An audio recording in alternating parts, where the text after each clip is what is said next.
Before the human arrived, the Academy had a reputation that barely needed introduction. It sat in orbit shadow of a high-gravity moon where even the air felt heavier than most species could tolerate for long. Everything about the place was built on the assumption that weakness had already been filtered out long before arrival. Only the strongest species made it here. Only the most disciplined survived past the first week. And in 3 centuries of records, not once had an outsider truly disrupted that expectation. So when the human was assigned to Intake Unit 7, nobody adjusted their assumptions. They looked at him the way professionals look at statistical outliers that will correct themselves over time. Average height. No visible augmentations. No reinforced bone structure. No signs of adaptation to high-gravity environments. Just a standard-issue uniform and the calm expression of someone who had not yet understood where he had arrived. The instructor in charge reviewed the file once, then a second time, as if repetition might reveal something the data had hidden. Human origin, Earth. Standard gravity designation, baseline. Primary physiological response to threat, fight or flight. The instructor paused at that line longer than expected. 2 responses. Most species in the Academy had evolved entire catalogs of survival behaviors. Humans had 2. It felt almost incomplete. When the human stepped into formation, he did not look around much. He simply observed the others quietly, as though assessing a room that was already familiar in principle, just different in detail. A senior instructor approached him during intake inspection. "You understand where you are?" the instructor asked. "Yes," the human replied. "You will be tested beyond your limits here." The human nodded once. "That's the point, sir." There was no arrogance in his tone. No fear either. Just acceptance, like he had already considered the outcome and decided it was irrelevant to whether he would proceed. The instructor moved on, but the impression lingered longer than expected. No one noticed at the time, but the first anomaly had already appeared. The first trial was simple on paper, a 10-kilometer endurance run under enhanced gravity conditions with full field gear. Designed to break pacing discipline, expose cardiovascular weaknesses, and filter out species that relied too heavily on burst physiology. The moment the run began, the field spread as expected. The Sky recruits surged forward immediately, their musculature optimized for short, explosive performance. Others settled into conservative pacing strategies, each species adjusting according to its known limitations. The human did neither. He simply ran. Not fast. Not slow. Just consistent. At first, no one paid attention. Consistency was not remarkable. Many species trained for it. But by the 3rd kilometer, something subtle began to stand out. He had not changed pace. By the 5th kilometer, others were adjusting stride, compensating for fatigue, modifying breathing cycles. The human remained unchanged. By the 7th kilometer, several recruits had already begun to drop out. Oxygen debt, muscular overload, neurological fatigue, standard failure points across multiple species. The human continued. An instructor monitoring biometric feeds frowned slightly. Heart rate elevated but stable. Oxygen efficiency unusually high. Muscle fatigue indicators minimal. "That can't be correct," someone muttered. But it was. At the finish, the human crossed in the upper ranking bracket without visible strain. He paused, placed his hands on his hips, and exhaled slowly like someone concluding a routine training session rather than completing an evaluation designed to eliminate most participants. One of the instructors walked past the data readout again. Nothing changed. The result was real. That night, the human file was flagged for recalibration review. The xenobiology department responded quickly. Sensor inconsistency likely. Human physiology cannot sustain this performance under stated gravity conditions. The instructor read the message twice. The system had already been calibrated 3 times. Still, doubt remained easier to accept than contradiction. The next morning began strength evaluation. The Academy used adaptive resistance systems designed to scale against body mass and species averages. The purpose was not to compare absolute strength but to evaluate relative capacity within biological constraints. Most recruits performed within expected ranges. The stronger species exceeded their baseline by significant margins. Smaller species compensated through efficiency and technique. Everything aligned with prediction models. Then the human stepped forward. He studied the equipment briefly. "Is this adjusted for species baseline?" he asked. "Yes," the instructor replied. The pause. "Can I try the universal setting?" That got attention. The universal setting was not part of standard intake evaluation. It was designed for senior combat personnel. Not recruits. Not first-cycle participants. It ignored biological differences entirely. "You understand what that means?" the instructor asked. "Yes." A long silence followed before authorization was granted. The machine recalibrated. The resistance scale increased dramatically. Several nearby recruits instinctively stepped back. The human placed his hands on the grips. For a moment, nothing happened. Then his body engaged. Muscles tightened. Breath stabilized into controlled rhythm.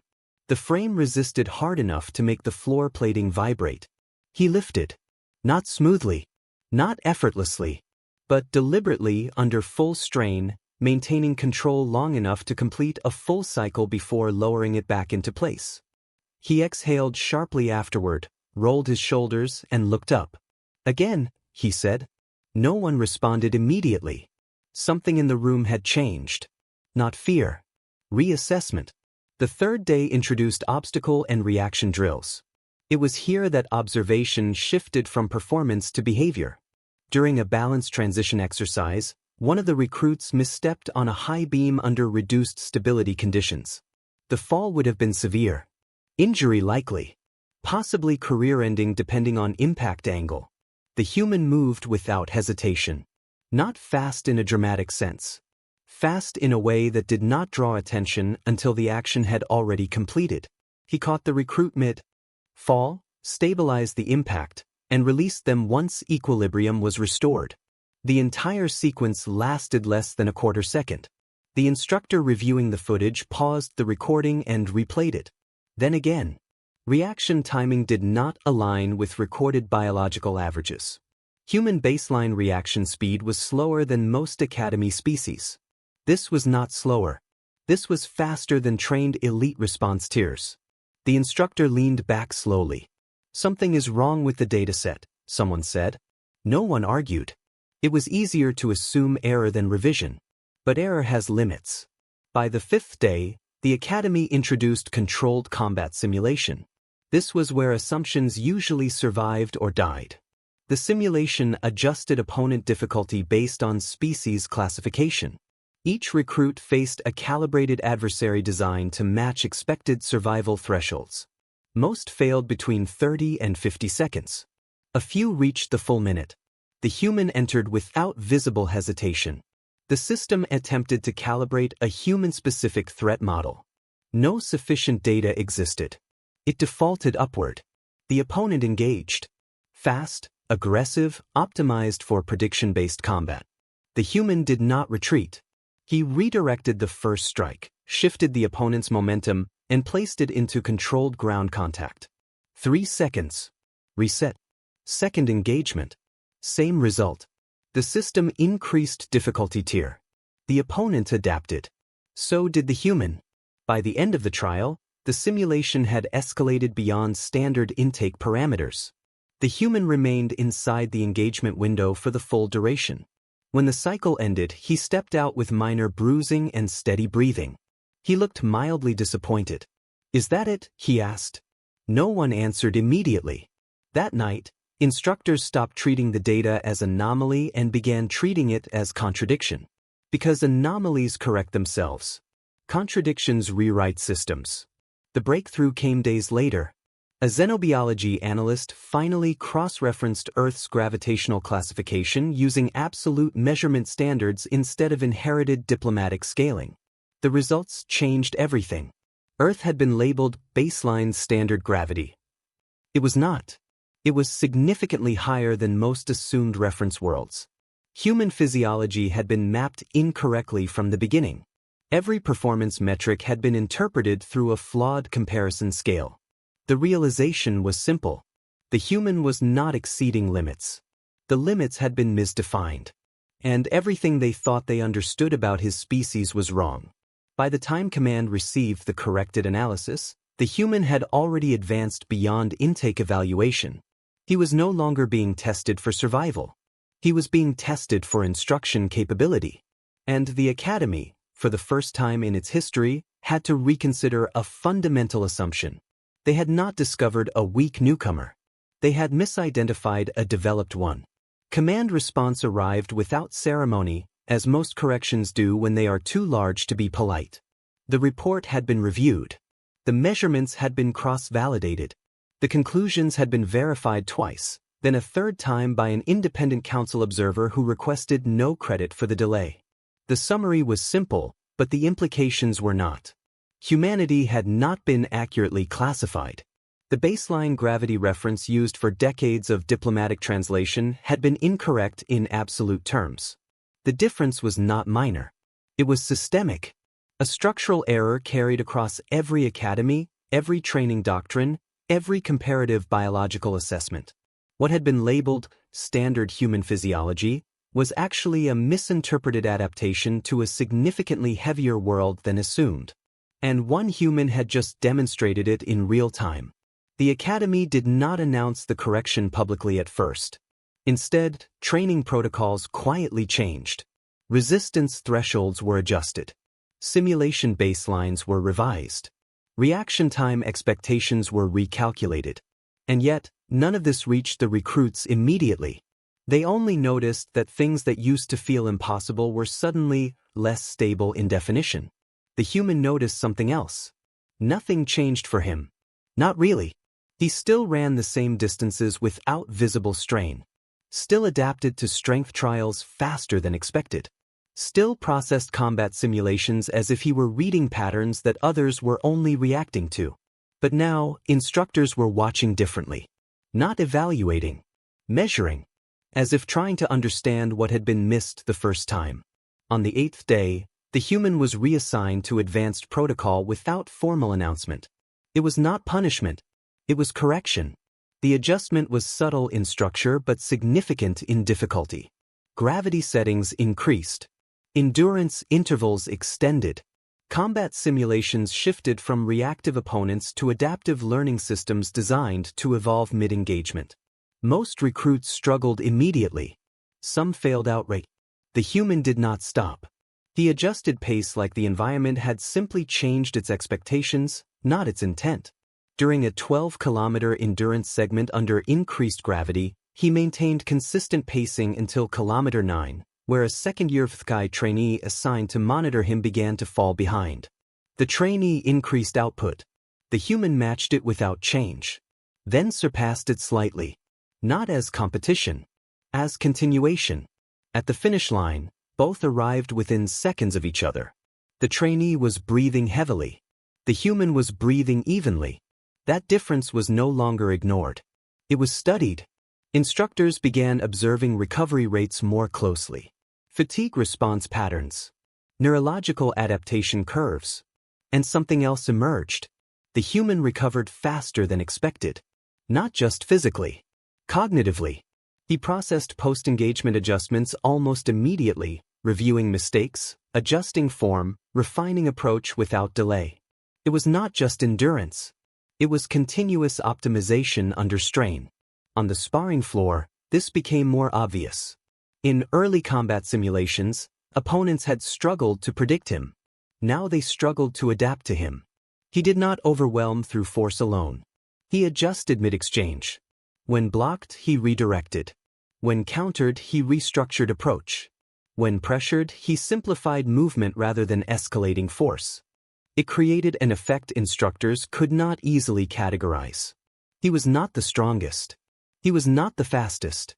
But he was consistently ahead of the reaction window. As if he understood outcomes before they fully formed. During one sparring session, a FTCI second-year trainee executed a near-perfect attack sequence. 3-phase strike. Angle shift. Pressure follow-through. The kind of pattern designed to break even experienced opponents. The human absorbed the first impact, shifted weight, and neutralized the sequence without breaking rhythm. After the match, The trainee reviewed footage 3 times.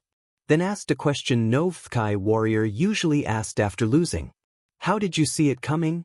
The human thought for a moment. I didn't, he said. I just assumed it would continue past the first hit. That answer was not useful in a technical sense. But it was useful in a psychological one. Because it suggested something unexpected. He was not reacting to what was happening. He was preparing for what usually happened next. Elsewhere, xenobiology teams finally began rewriting core classification files. Not adjusting data. Rebuilding frameworks. Human physiology was no longer being compared to standard galactic species baselines. It was being mapped as an independent category. One analyst described it bluntly in internal notes. We did not underestimate them. We miscalculated the environment that shaped them. The persistence hunting models were revisited. The endurance profiles were recalculated. The neurological threat response data was reinterpreted. And slowly, a pattern formed that made senior researchers quiet for longer than usual. Humanity did not specialize in peak output. It specialized in sustained inevitability. The ability to continue after others stopped. To maintain function under conditions where other species shifted to survival mode. To treat exhaustion not as failure state, but as transitional state. The academy instructors noticed this before the official reports fully circulated. They saw it in training halls. In recovery rooms. In simulation feedback loops. The human did not dominate in explosive moments. He dominated in continuation. On the 12th day, command issued a new directive.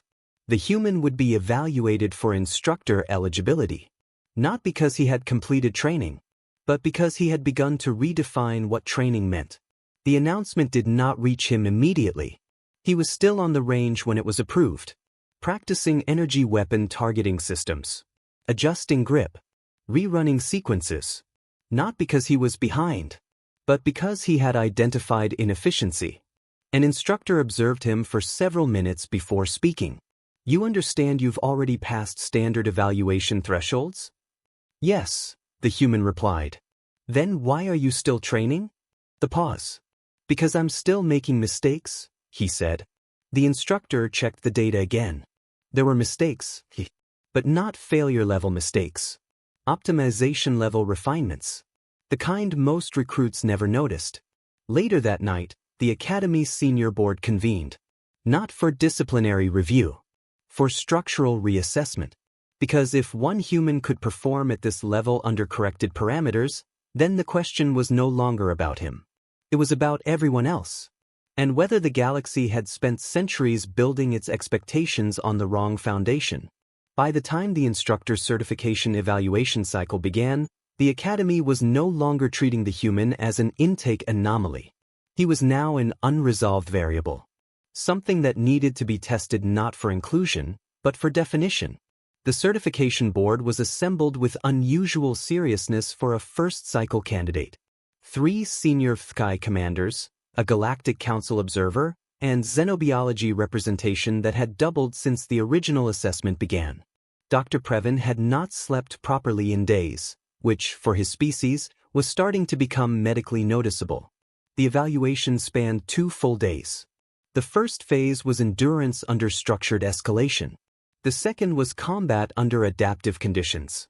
The third was tactical reasoning under stress. The fourth was instruction simulation. The fifth was leadership under uncertainty. Most candidates failed somewhere in the middle phases. A few survived to the final. The human passed through the first phase without deviation from his established pattern. Steady output. Controlled breathing. No visible escalation in effort until late stages where others would already be approaching collapse. At kilometer thresholds where species typically began compensatory failure, he adjusted. Not dramatically, efficiently. As if the problem was not endurance itself, but energy distribution. By the second phase, combat evaluation, the environment changed again. Opponents were no longer calibrated to species averages. They were calibrated to observed performance. This meant the system was learning him in real time. And responding. The first opponent was fast. Structured aggression pattern. designed to overwhelm through pressure density rather than raw strength. The human met it directly.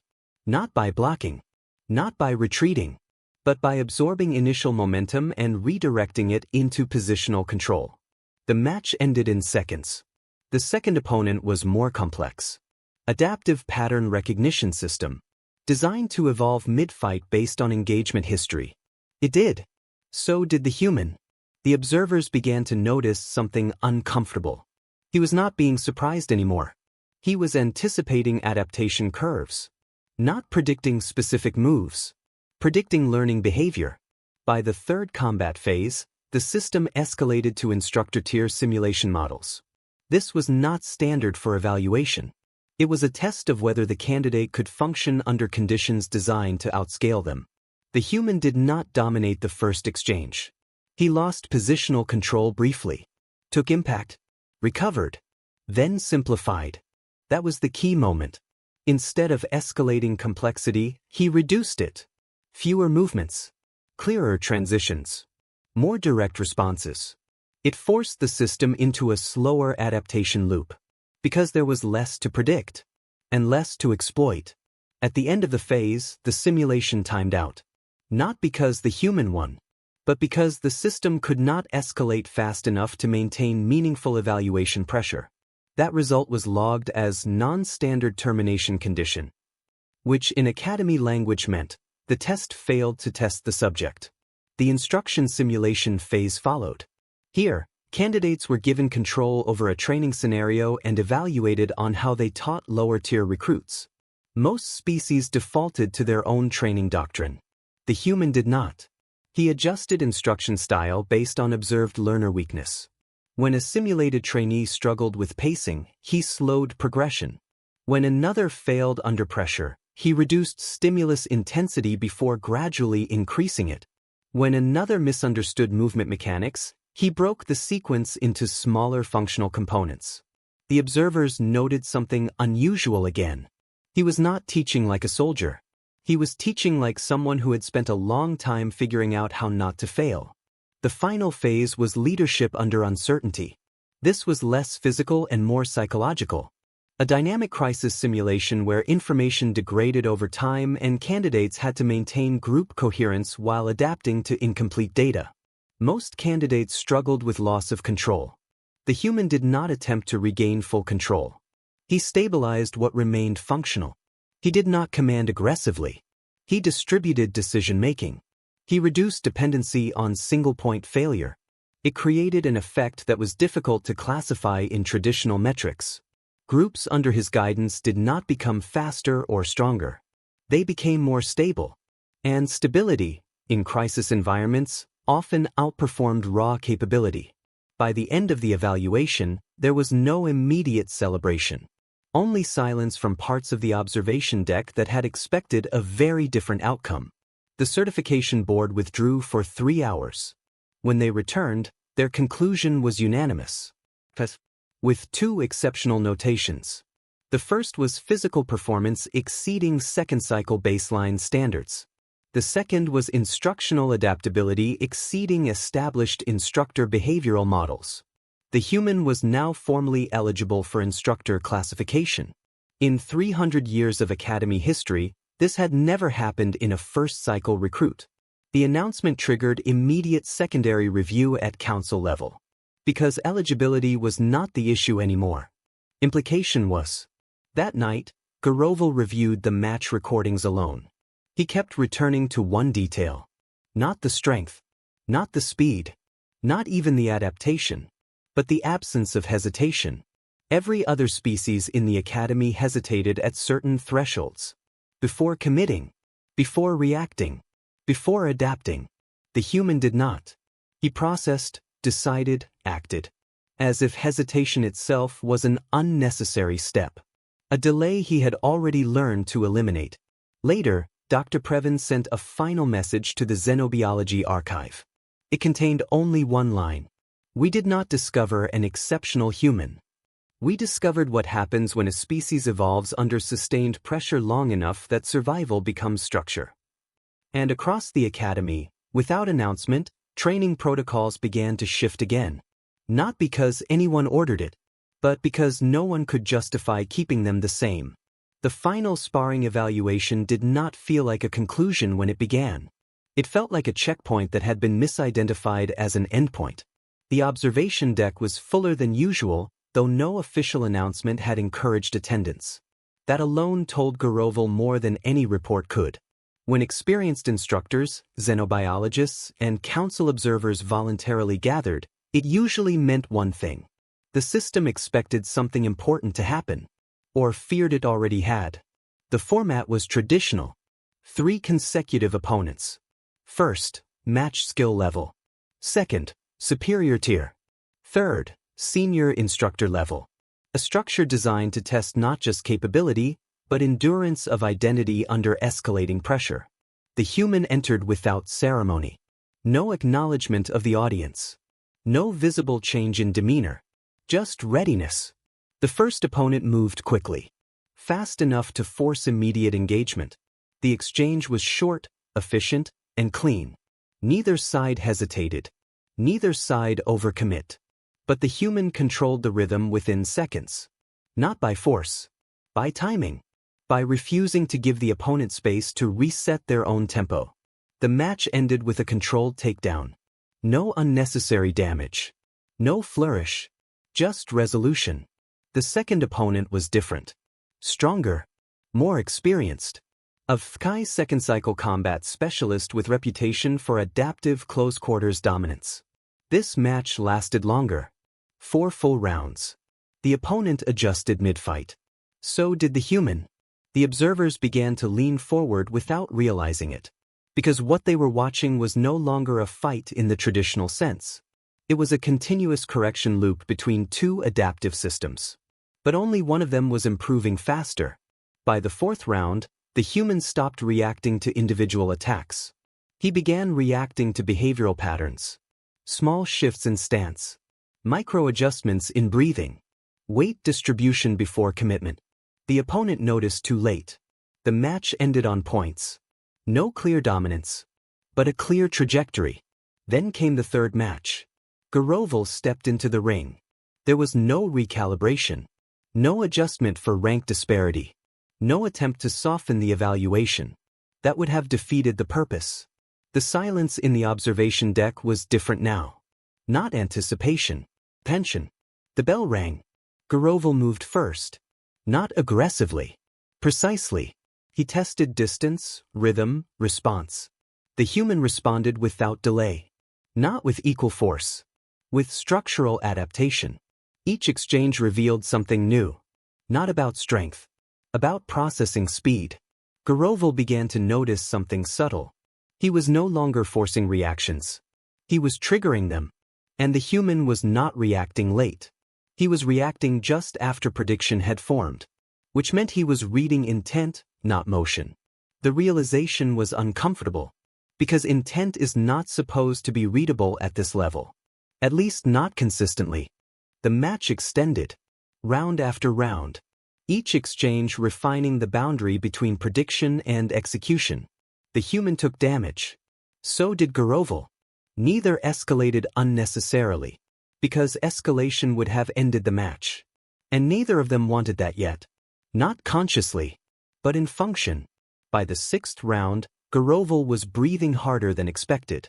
Not from fatigue alone. From sustained cognitive load. The human was forcing continuous recalculation. Not overwhelming. Not outpacing. Just never allowing stabilization. A cut formed above Garoval's eye in round 4. The human had a bruised rib he did not mention. Both were aware of the other's condition. Neither exploited it directly. Because this was no longer about victory. It was about definition. At the end of the final exchange, both stepped back. The system hesitated. No clear winner condition. Then defaulted. Draw. The observation deck remained silent for several seconds longer than protocol allowed. Then movement began. Not immediate applause. A gradual recognition. First one instructor. Then another. Then the entire space. Garoval extended his hand. Not as instructor to recruit, but as equal to equal. The human accepted it. That moment, more than any test result, was what changed the room. Not because it proved superiority, but because it removed the assumption of hierarchy entirely. Later, in the debriefing chamber, no one spoke for a while. Eventually, the council observer broke the silence. "This will not remain internal." Garoval nodded. "I know." The report that followed was not dramatic in tone. It did not need to be. It simply stated outcomes. Evaluation complete. Instructor certification passed. Exceptional classification applied. First cycle recruit confirmed at instructor level capability. Biological classification review recommended across human population. When the message reached council level, it triggered a secondary review immediately. Because the implication was no longer isolated. It was systemic. If one human could reach this threshold under corrected parameters, then the distribution curve of an entire species had been misread. Which meant every prior assumption about human military potential, adaptability, and endurance required revision. Not adjustment. Revision. And somewhere within that realization was a quieter, more uncomfortable truth. They had not discovered something new. They had been wrong about something old. After the formal evaluation, Garoval returned to the training ground alone. The academy was quieter now. The cycle complete. Recruits reassigned. Systems recalibrated. But the space still carried memory. He stood where the final match had taken place and thought about the early days again. The humans standing at intake. Unremarkable. Quiet. Assumed to be limited. He understood now what had actually been happening. It was not transformation. It was revelation. The removal of incorrect assumptions. And beneath those assumptions, something far more stable had always existed. A species built not for peak dominance in short bursts, but for continuation under pressure that never fully ended. As Garoval turned to leave, he received one final message from command. Simple. Direct. Increase human intake capacity. Begin instructor integration pathway immediately. He closed the message without reply. Outside, training resumed for the next cycle. And somewhere in that structure, a new human was already being evaluated, without anyone realizing yet that the question was no longer whether they would succeed, but how long it would take before everyone else understood why they always had. The instructor integration pathway was not designed to move this quickly. It assumed transition, not acceleration. It assumed a recruit would require time to unlearn intake behavior, recalibrate instinct, and adapt to instructional responsibility over multiple cycles. But the system was now operating under revised assumptions. And those assumptions were already being proven incomplete. The human did not wait for formal reassignment to begin adapting. He observed. He listened. He refined. Where others might have treated certification as completion, he treated it as permission to continue learning at a different scale. Garoval noticed it first during a routine training oversight session. The human was not just participating in drills anymore. He was adjusting them. Subtly. Without authority override. Without disruption. A pacing correction here. A stance modification there. A sequence simplification that reduced error rate across an entire group. Not by instruction. By example. The recruits followed naturally. Not because they were ordered to. Because efficiency is persuasive when demonstrated consistently. It did not take long for instructors to notice. At first, it was described as informal assistance, behavior, then unsanctioned instructional influence, then, finally, effective peer-level instruction transfer. Each label attempted to contain it. None succeeded, because what they were observing did not fit the structure of those definitions. The human was functioning like a stabilizing reference point inside the training environment. Where variability increased, he reduced it. Where confusion spread, he simplified it. Where fatigue distorted decision-making, he slowed progression until clarity returned. He did not dominate the environment. He regulated it. That distinction mattered more than anyone initially realized. Because domination requires presence. Regulation persists even when attention shifts. On the third week of integration, a formal review was requested by xenobiology. Not because of new anomalies, but because old anomalies had stopped behaving like anomalies. Reaction time metrics across multiple trainees exposed to human-led sessions had begun improving beyond expected variance. Recovery rates increased. Error repetition decreased. Decision stability under pressure improved significantly. At first, this was attributed to indirect exposure effects. But as datasets expanded, the pattern became clearer. The human was not just performing at an outlier level. He was raising baseline performance in others. Dr. Previn summarized it in a report that circulated quietly before reaching senior counsel. Traditional training assumes adaptation flows from instructor to trainee. In this case, adaptation is distributed bidirectionally. The presence of the subject modifies group-level capability curves. Conclusion: this is not instruction. This is environmental conditioning. That phrase caused more discussion than any combat report had. Environmental conditioning implied long-term structural influence. Not short-term improvement, not training effect, but sustained change in how systems function under presence of a specific variable. In simpler terms, the human was becoming part of the training environment itself, and the training environment was changing because of him. Garoval began to notice changes in his own behavior during joint observation sessions. He corrected pacing assumptions faster, interpreted trainee hesitation earlier, anticipated failure points with less conscious effort. At first, he dismissed it as experience accumulation. Then he realized others were reporting similar shifts. Senior instructors were adjusting faster in sessions where the human was present. Not because he was instructing them directly, but because watching him reduced uncertainty in interpretation. It forced clarity. And clarity, once established, changed decision speed. During one advanced sparring review, a second-year FTCI instructor paused mid-session. Not because of injury, because she realized something unusual. She was no longer trying to outperform the human observing the session. She was trying to match how he would interpret it. That distinction unsettled her, because it meant her reference standard had shifted.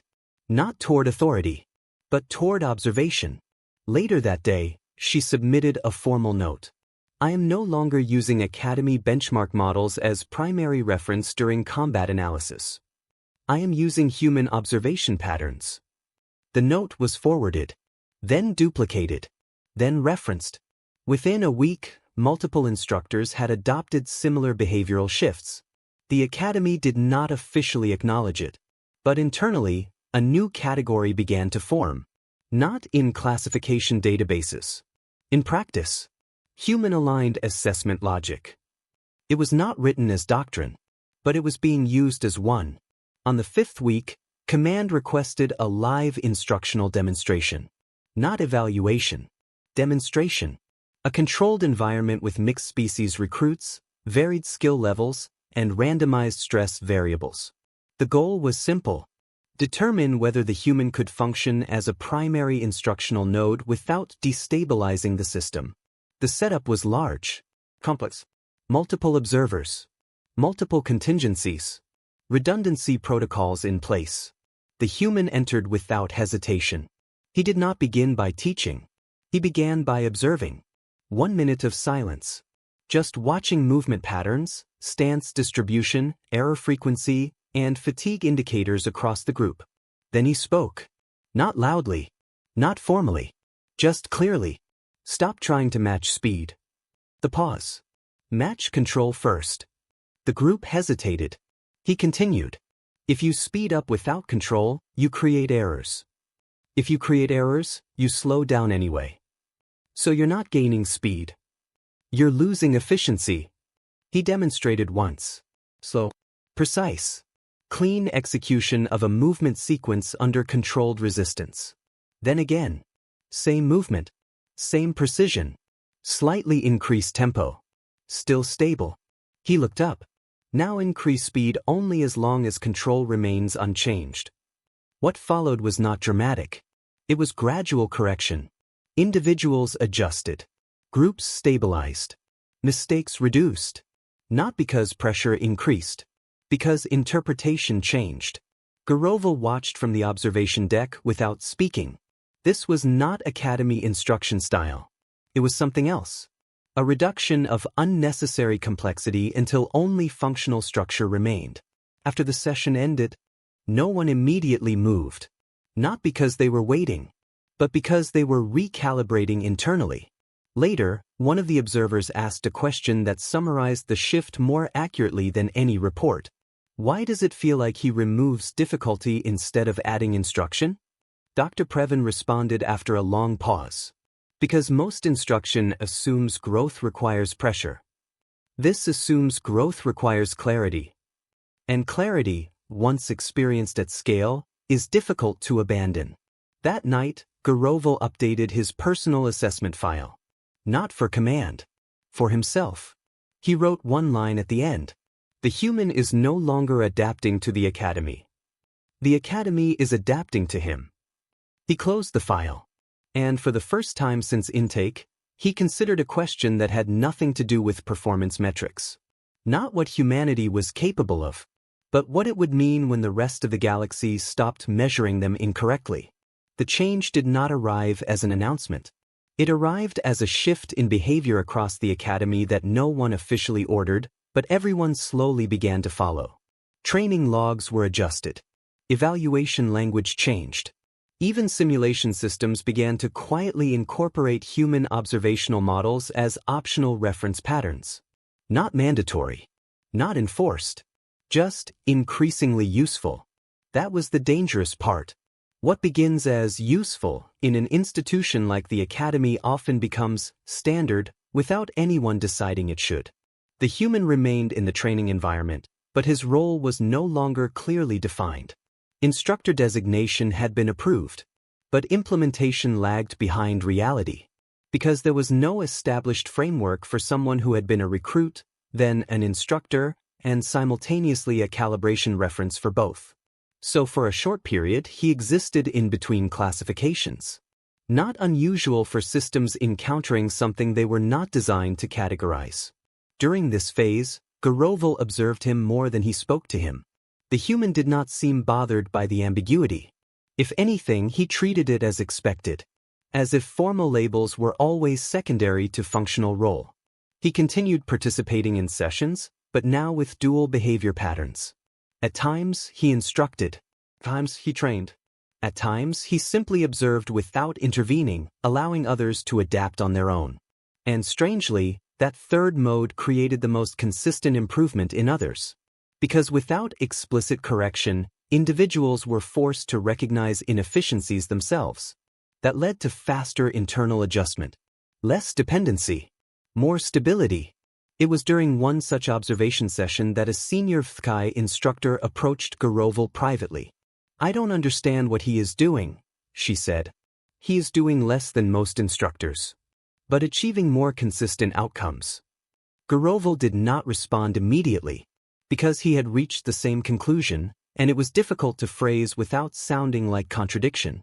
Finally, he said, "He is not adding instruction. He is removing noise." That word stayed with him. Noise.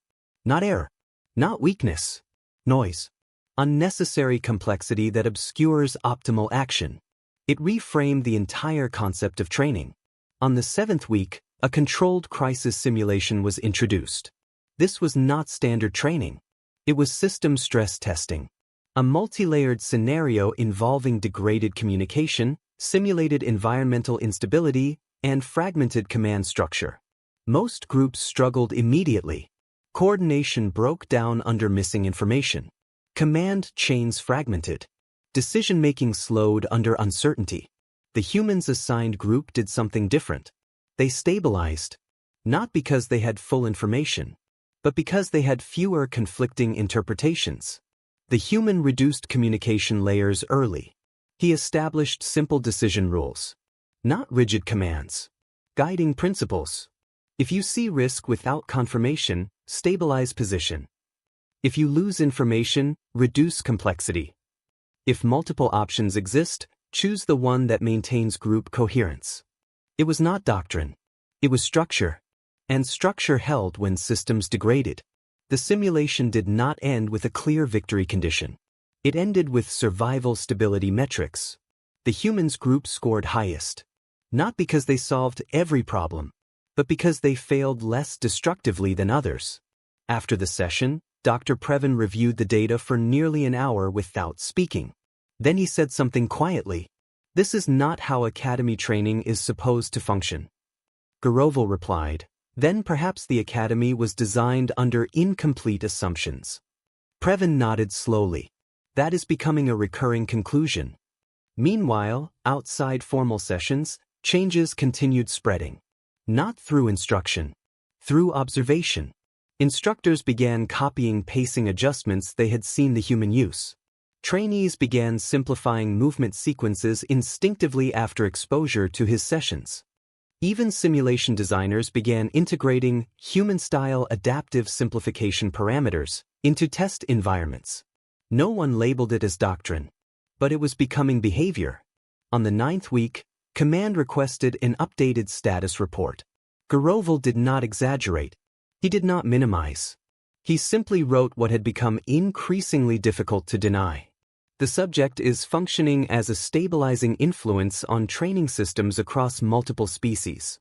Exposure to his instructional patterns correlates with increased performance consistency and reduced failure variance. He does not appear to be teaching techniques. He is altering decision structure under pressure. That effect persists beyond direct interaction. He paused before adding the final line. This suggests the subject is not merely an instructor. He is a reference model. When Command responded, the reply was shorter than usual. Continue monitoring. Expand controlled integration. Assess long-term system impact. But beneath the brevity was something else. Recognition that the situation was no longer confined to one academy. It was scaling. And scaling phenomena were never local for long. That evening, Garoval found the human alone on the training platform. Not training. Just standing. Looking out over the academy grounds. "You're aware they're using you as a reference now," Garoval said. The human did not turn immediately. "Yes," he replied. "And you don't object?" The pause. "I don't think it's about me," the human said finally.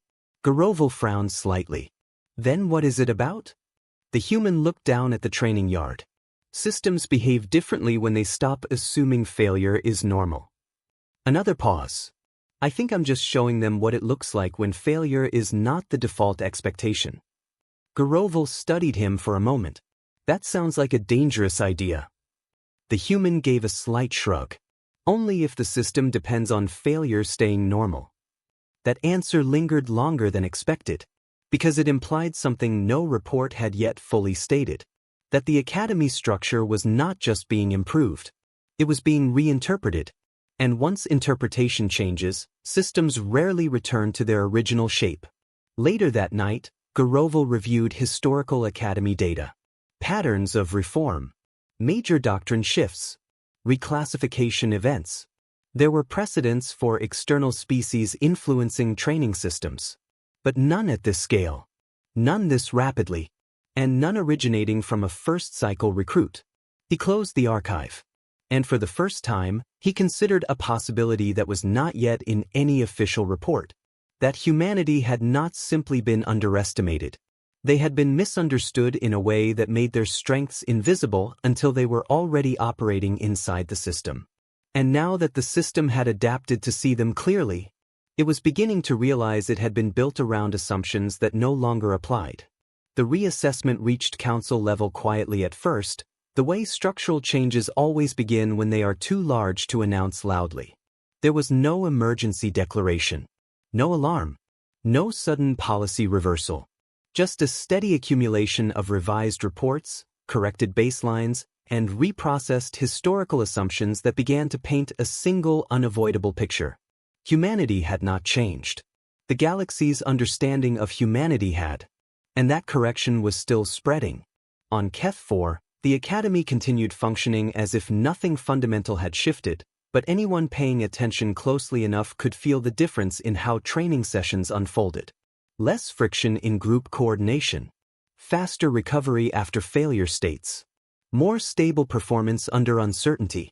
And always, at the center of it, a pattern that had become increasingly familiar. The human was present less as a participant and more as a stabilizing reference point. Not directing every action, not controlling outcomes, just making systems behave more predictably under stress simply by being part of them. Garoval had begun to think of it as gravitational influence, though not in the physical sense. More like cognitive gravity, where decisions naturally aligned toward efficiency when near him, even without explicit instruction. It was subtle enough that many instructors did not consciously notice it at first. They only noticed the absence of confusion after he left. During one advanced tactical simulation, a mixed-species unit was deliberately deprived of communication channels and forced to operate under fragmented intelligence conditions. Historically, this was where coordination collapsed. It was expected. It was designed that way. But this time, something unusual happened.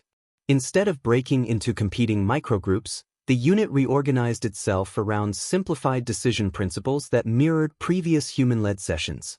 No one explicitly referenced him. No one cited instruction. They simply used what had worked before under similar conditions.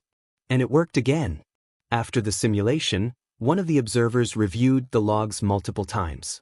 "There's no command transfer here," he said.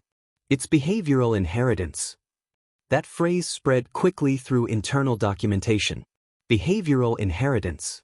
The idea that exposure alone was sufficient to transmit operational efficiency patterns. Not training. Not instruction. Transmission. It was at this stage that xenobiology teams began expanding their focus beyond physiology. They were no longer just studying what humans were. They were studying what humans caused in structured systems. Dr. Previn summarized the shift in a revised report. "We initially assumed human advantage would be expressed through direct capability metrics. Reaction time. What we are observing instead is systemic influence on decision architecture. In simple terms, proximity to human behavior reduces inefficiency in other agents. That effect cannot be explained by physical attributes alone." The implications of that statement were not fully processed immediately, because it suggested something no one had modeled before: that a species could function as a corrective mechanism within complex systems. Not by overpowering them, but by simplifying them. On the 12th week, Command requested a controlled escalation test. This time, not within simulation parameters, but across a live multi-unit coordination exercise involving several training cohorts simultaneously. The goal was to stress intergroup communication under conflicting objectives and measure breakdown thresholds. Historically, such exercises produced predictable fragmentation, competing priorities, conflicting command interpretations, resource allocation disputes. System collapse was expected at Scale 3. This time, Scale 3 did not collapse. It reorganized. And it reorganized in a way that mirrored human instructional principles that had been observed earlier. Reduce unnecessary complexity. Stabilize decision flow. Prioritize coherence over optimal branching. The result was not perfect efficiency, but it was high stability under degradation, which, in real systems, often mattered more. After the exercise, Garoval reviewed the aggregated performance data alone. He noticed something he had not expected. The system was not just improving. It was converging. Different units, different species, different training backgrounds, all gradually shifting towards similar decision patterns when exposed to repeated human-influenced environments. That was no longer correlation. That was alignment. Later that day, he spoke with the human directly. Not in an official capacity. Just observation to observation. "You realize they're not just learning from you anymore," Garoval said. The human tilted his head slightly. "How so?" "They're starting to behave like you even when you're not present." There was a pause. The human did not seem surprised. "That usually happens when the simpler approach works more consistently," he said. Garoval narrowed his eyes slightly. "You're describing systemic convergence as if it's normal." The human gave a faint shrug. "I think it is normal. Systems tend to drift toward whatever reduces failure frequency." Garoval considered that. And you believe you are that reference point? Another pause. I think I'm just showing a version of it that was already possible, the human replied. That's different. Garoval did not respond immediately, because he understood the distinction. One implies creation, the other implies exposure. On the surface, they might appear similar, but in reality, they were fundamentally different forces. Creation changes what is possible. Exposure reveals what already was. And the Academy was now dealing with the consequences of having misread which one it was. That night, Council observers issued a second internal directive. Not for public release. Not for training adjustment. For strategic review. It stated, humanity must be reassessed not only as a military-capable species, but as a systemic influence factor in multi-species coordination environments. The presence of human behavioral patterns appears to reduce operational entropy in mixed units. Further study required to determine scalability across fleet-level systems. When Garoval read it, he closed the file and leaned back in silence. Fleet-level systems. That was no longer just about training. It was about warfare structures, command chains, coalition behavior, entire operational doctrines. And somewhere within that expanding scope lay a question that had not yet been answered properly. If one human could influence a training academy this strongly simply by operating according to natural behavioral patterns, what happened when thousands of them operated within the same system? Or millions? Outside the academy, transport vessels were already being prepared for expanded intake cycles. New human candidates were being identified. Not as recruits. Not anymore. As variables in a system that had begun to realize it had been running with incomplete understanding of one of its foundational inputs. And as Garoval watched the training grounds that evening, where sessions continued as usual, he noticed something simple but profound. No one was asking whether humans belonged here anymore. They were asking how they had ever functioned without understanding what they were. The 13th week began with a change no one officially labeled as a change. It appeared instead as revised scheduling, adjusted evaluation parameters, and new, standardized reference baselines quietly uploaded into Academy systems overnight. No announcement followed. None was needed. Everyone who mattered already understood what it meant. The Academy was no longer treating human integration as an experiment. It was treating it as an ongoing structural reality. The human himself was not given a formal briefing about this shift. He did not need one. He noticed it in how sessions were organized around him now without explicit instruction. Instructors no longer asked whether to include him in oversight roles. They simply included him. Not as a participant. Not even as a junior instructor. But as an active calibration presence. A reference point for how systems should behave under stress. At first, this role was informal. Then it became consistent. Then it became expected. And eventually, it stopped being commented on entirely. Because once a behavior stabilizes, it stops being treated as unusual. Garoval observed this transition carefully. He had seen many reforms in his career, but most followed a predictable pattern. Resistance. Adjustment. Stabilization. Normalization. This one skipped resistance almost entirely. It moved directly into adjustment. That, in itself, was unusual. During a multi-unit coordination exercise, Garoval watched as a large mixed-species training group entered a high-pressure scenario designed to induce communication collapse. Historically, this stage produced fragmentation within minutes. Competing subgroups formed. Priorities diverged. Command interpretation fractured. But this time, something subtle happened early. Before collapse could begin, the group spontaneously simplified its internal communication structure. Not through instruction. Through imitation. A pattern had emerged from previous sessions. Reduce decision noise. Prioritize shared clarity. Avoid redundant branching under uncertainty.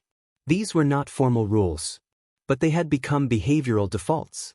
And the origin of those defaults was no longer questioned. Because it was already embedded in multiple layers of practice history. The human was not present in this exercise. And yet, the system behaved as if he was. After the session, Garoval reviewed the logs twice. Then a third time. What he saw was no longer an influence effect. It was an absence effect. The system no longer required his physical presence to maintain the behavioral structure he had introduced. That realization was more significant than any performance improvement, because influence fades with distance. Structural change does not. Later that day, Xenobiology issued another revision. It was not labeled urgent, but it was flagged as foundational. The updated analysis stated, repeated exposure to human behavioral patterns results in long-term stabilization of decision-making frameworks in mixed-species operational environments. This effect persists beyond direct contact. Suggests persistence-based cognitive restructuring across group systems. Dr. Previn appended a note to the report that was not part of formal documentation. We are no longer observing individuals adapting to a species. We are observing systems adapting to a model. That distinction became the center of all subsequent discussion. Because a species can be studied, a model must be understood. On the 15th week, Command escalated integration testing to fleet simulation scale. This was the first time human-derived behavioral frameworks were applied to full-scale operational command structures. Multiple simulated fleets. Multiple species coordination layers. High-latency communication conditions. Degraded intelligence streams. Under traditional models, efficiency declined sharply under such conditions. Miscommunication multiplied. Command divergence increased. Strategic coherence degraded. But when human-derived simplification protocols were applied, something unexpected happened. System stability increased. Not optimal performance in every subunit, but overall coherence improved. Fewer catastrophic failures. Fewer cascading misinterpretations. More consistent alignment under uncertainty. After the simulation, a senior council analyst summarized the result in a single sentence. We did not improve performance. We reduced collapse probability. That distinction mattered, because optimization and stability are not the same goal. And in large systems, stability often matters more than peak output. Meanwhile, on Keth 4, the human continued his routine. Training, observation, adjustment, teaching. But now, there was a noticeable shift in how others interacted with him. They were no longer just learning techniques. They were referencing him internally during decision-making. Not consciously, not verbally, but structurally, as if his presence had become an internalized standard for evaluating complexity under pressure. During one session, a trainee paused mid-exercise and corrected themselves before making an error. When asked afterward why, they could not explain it clearly. It felt like I was about to overcomplicate it, they said. That's all. Garoval recorded that statement. It was simple, but it aligned with a growing pattern. The human was not being remembered as instruction. He was being internalized as constraint removal, a way to avoid unnecessary complexity. On the 17th week, Garoval received a personal message from Command. It was not long. Prepare for inter-council review. Human integration results will be presented at strategic level. Classification reassessment pending. He read it twice, then closed it without reply. That evening, he found the human again on the training platform, watching the horizon. You know this is expanding beyond the academy now, Garoval said. The human nodded slightly. I assumed it would. You did? Yes. Garoval frowned slightly. Why? The human took a moment before answering. Because systems don't stay isolated once they find something that reduces internal friction. Garoval studied him. And you think that's what you are? A reduction in friction. The human gave a small shrug. I think I'm just showing what happens when you stop assuming complexity is necessary for survival. That answer stayed with Garoval longer than expected, because it reframed everything again. Not as superiority, not as anomaly, but as simplification. And simplification, when scalable, is rarely neutral. It changes systems at every level it touches. As the academy entered the final weeks of the cycle, one truth had become unavoidable across all departments. They were no longer evaluating human capability. They were evaluating system transformation. And the most important question was no longer what the human could do. It was what would remain unchanged once systems learned to operate with him as a reference point. Because at that scale, influence stops being local. It becomes structural. And structures, once changed, rarely return to what they were before.